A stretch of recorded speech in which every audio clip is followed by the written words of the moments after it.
Welcome to rSlash AmITheButthole, where OP's deadbeat dad demands to get OP's house. Am I the butthole for refusing to give my father the house that my grandmother left me?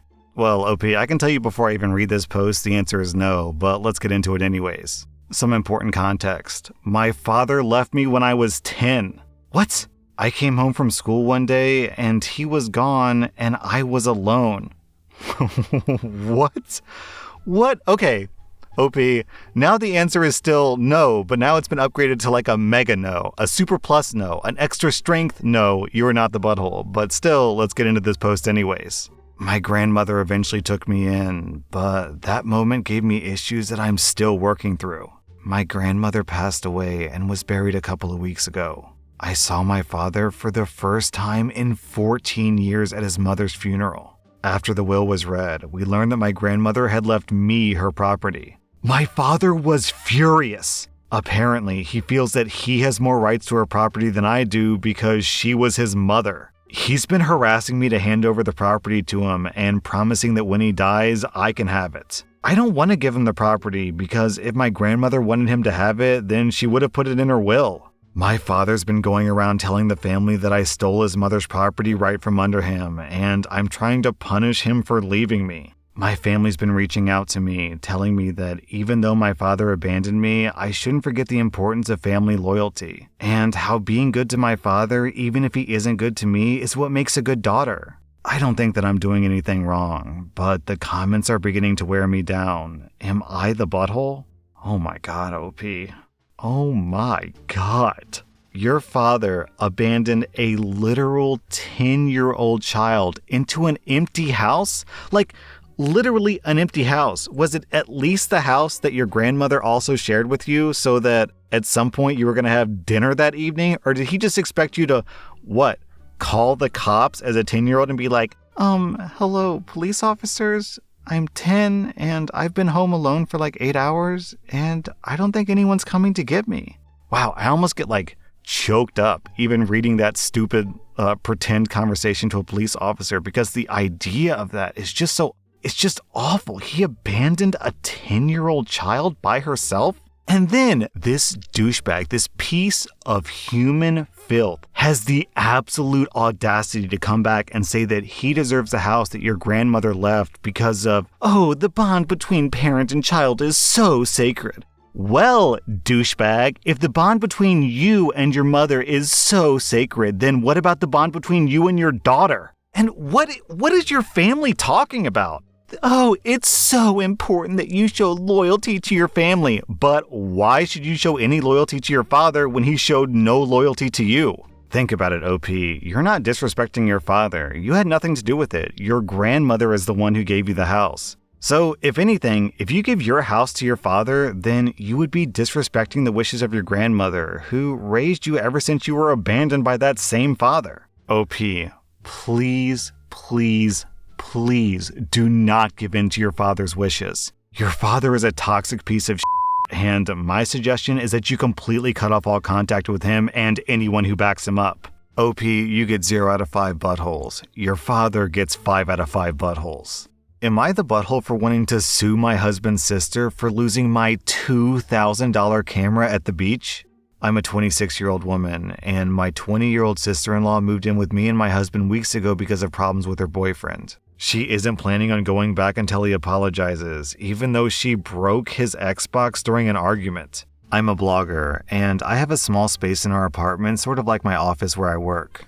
My sister-in-law keeps entering my office to take my stuff and not give it back, so I had to get a lock for my office. She was going to the beach with some friends to let off some steam, and she asked if she could borrow my $2,000 video camera to record the trip, but I declined, and I explained that I was working that weekend, so I would need it. I finished up my project and left my camera at the desk. When I woke up the next day at 9 a.m., I went to my office, and I didn't find my camera. I freaked out, and my husband told me to calm down because his sister took it with her to the beach. He assured me that it was in safe hands, but I kept worrying about it and I was upset by the fact that she took it and that my husband gave her the key to my office. She got back at 7 p.m. and she was pissed, talking about getting in a fight with her boyfriend after seeing him with someone at the beach, and it ruined her day. She started crying loudly and cussing him out. I asked for my camera back, and she said that she didn't have it. She angrily left after the encounter, and she forgot her sunglasses, cream, hat, and my camera at the beach. Her friend Aiden picked some of the stuff up and brought it back, but apparently the camera got stolen. I started yelling, calling her irresponsible and reckless, and that this was a $2,000 camera that she left behind. She started apologizing, then tried to blame it on her now ex-boyfriend for getting her into a fight with the girl that he was with. I said that I need the camera for my work and that she has to replace it like yesterday. My husband got involved and said it wasn't her fault that it got stolen, and he suggested I get a cheaper camera from Amazon until I can afford to buy a new one. I said, "What? Why should I buy a replacement when it was his sister who lost it? She took my camera without permission, and she's responsible for whatever happened afterwards." He tried to make excuses for her being an emotional mess. I said that I have no problem suing her, and he asked if I was serious, and I said yes. I worked hard to afford that camera, and my work's always been known to be high quality, so for him to suggest a cheap camera from Amazon was offensive. He said that he was just trying to help fix the problem, but I said that he was just helping his sister avoid responsibility. Both him and his sister aren't speaking to me anymore. They're claiming they're giving me time to calm down, when in fact they're giving me the cold shoulder and trying to make me feel guilty for saying that. I'm not sure if suing my sister-in-law is morally the right thing since she's my family. Am I the butthole? OP, there's so many facets to this post. There's just so much going on, so let me try to break this down piece by piece. So first of all, let's get this out of the way. Your sister-in-law is responsible for your camera. She stole something, lost it, so yeah, she's responsible. Morally, ethically, legally, in pretty much every category that you could possibly think of, she's responsible. If you borrowed her car and then just lost her car and came back and said, "Whoops, my bad," would she have been like, "Oh, it's okay, it wasn't your fault"? No, of course not. She would have been up in arms, "Replace my car, blah, blah, blah, blah, blah." Okay, and on top of this, I have a sneaking suspicion that she didn't lose her camera at all.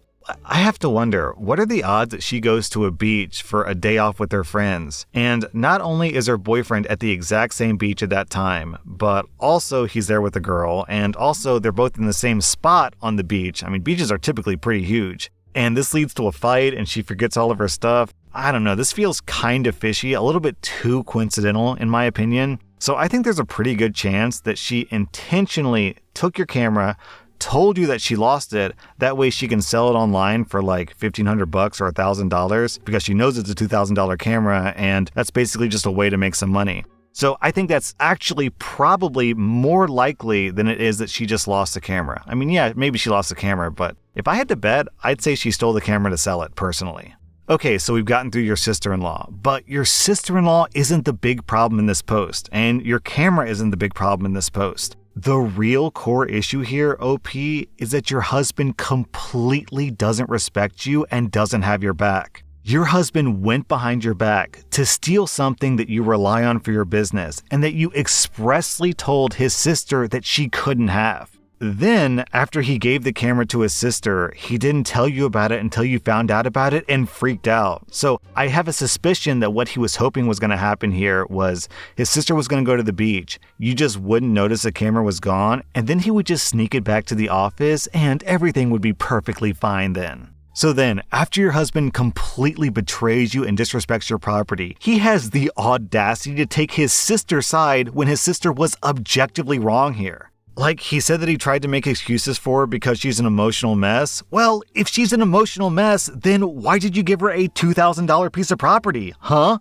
If your husband is so concerned about your sister not facing the consequences of her actions, then he can pick up the slack. Let your husband buy you a new $2,000 camera. Now, I will say that he's concerned about you suing his sister-in-law and he doesn't want that to happen, and yes, I actually do understand where he's coming from. If you take that step, then you're basically permanently nuking the relationship between you and your sister-in-law, and obviously he doesn't want that. However, his answer to that is to give you the cold shoulder and try to guilt and shame you into not suing his sister is a completely incorrect approach. If he really doesn't want you to sue his sister, which is understandable, then the way to resolve that is to back up his wife and resolve this issue by ensuring that his sister takes responsibility for something that she should be responsible for. Look, marriage isn't just dating plus. It's not like extra strength dating. It's marriage. The whole point of marriage is that it's two people saying, hey, I've got your back for life. We're partners. We're in this together. And yeah, there's going to be times when you disagree with your partner and conflicts between your partner and your family or their family or your friends or whatever. But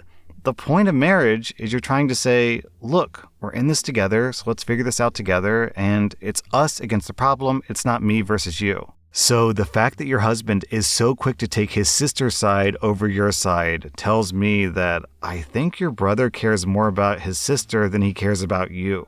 Your husband, OP, is just sending out so many red flags. He disrespected your property, he was dishonest to you and not giving you the full truth, he victim blamed you, and then after you very rightly wanted restitution for the lost item, he starts trying to manipulate and shame you into getting what he wants. And to put it simply, OP, you're married to that. Do you want to be married to someone who doesn't respect your property, who lies to you, who victim blames you, and manipulates you? Because I know I wouldn't. Okay, so on Reddit, whenever you go down to the comments, people tend to be really extreme in their responses. They'll be like, oh, that guy insulted you. How dare he? Go straight to the divorce attorney and kick him to the curb right now because that was completely disrespectful. And yeah, it's the internet. People tend to get more extreme in their responses. But you've got to take a step back and think, okay, these people are married, their lives are intertwined. Is this problem really so big that they need to get divorced over it? And in this post, yes, I think this is actually a major problem in your marriage. It's not that what happened was so bad that it warrants a divorce, because on paper, this is over $2,000 and we're not getting divorced over $2,000 here. What's happening here is that your husband just literally doesn't have your back. To put it simply, he doesn't care about you more than he cares about your sister. And he should love his sister. He should care about her, and he should want the best resolution for his sister as well. But he shouldn't want that at the expense of his wife, because if your partner isn't going to have your back, then what's the point, man? What's the point? I'm getting really fired up about this, and I'm getting kind of ranty because, I've been married to my wife for 8 years now, and it's a big deal. It's an important part of your life. It's your partner. You pick this person to say, you and me to the end, man. I've got your back. You've got mine. And to give another person half of your life, to promise to care for them for forever, and then for them to be like, oh, well, first I stole something from you, then I didn't tell you about it. Then, once you found out about it, I blamed you for it. And now that you're upset, I'm going to shame you to get what I want. No, I don't want to be married to that, man. This is it's too many. It's too many red flags. So, OP, please see this for what it is. This is a big deal. This is major toxic behavior in my opinion. OP, I'm giving you 0 out of 5 buttholes. I'm giving your sister 3 out of 5 buttholes. I'm giving your husband the rare 5 out of 5 buttholes. Am I the butthole for telling a coworker that if I'm not allowed to wear makeup, then he also shouldn't be allowed to keep his beard? I'm a 25-year-old woman and I work at a law firm. Just for context, I recently graduated, so right now I don't practice law, but I'm basically the receptionist of the office. So I see every single client that comes into the building. I also like wearing makeup, not to the point of being completely unrecognizable, but I do like to wear a full face. We recently had a meeting to discuss the dress code of the office, since some of my coworkers are having issues adapting to in-office working again. At the end, my boss asked if anyone had any other concerns. My coworker, a 45-year-old guy, said, I think makeup should be banned. People like OP look like a whole different person without it, and that misleads the client. Of course, I was shocked when he said that, and I could see that a lot of my coworkers were too, since the comment was so unwarranted. I told him, well, if I'm not allowed to wear makeup, then you shouldn't be allowed to keep your beard, given that you go from a grown man to a 12-year-old when you shave. He turned really red and tried to say something, but my boss didn't let him. I thought that was the end of it, but I found out that some of the other employees are making fun of him using the comment that I made. I now feel really bad for what I did. I told my family, and most of them agreed that what I said was more hurtful than what he said, but he shouldn't have named me and tried to make an example out of me. So, Reddit, am I the butthole?